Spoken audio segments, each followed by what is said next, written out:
दोस्तों, एक बार की बात है, एक जंगल में एक महात्मा तपस्या करते थे। उसी रास्ते से एक गांव का एक गरीब आदमी डेली लकड़ी बीनने के लिए जाता था, लौटता था और वो काफ़ी गरीब था।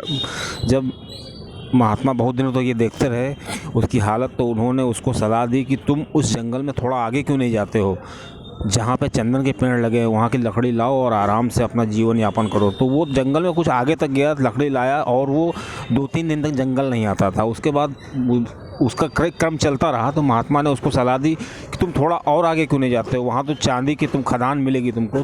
तो वो थोड़ा और आगे गया, तो वो अपना हफ्तों तक अपना खर्चा चला लेता था।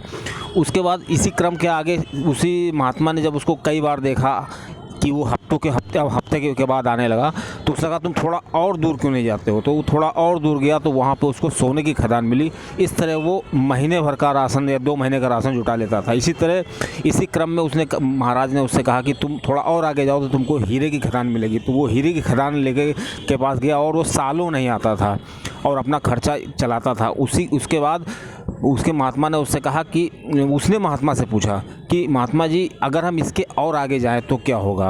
तो महात्मा जी ने कहा उसके आगे मैं तुमको मिलूँगा।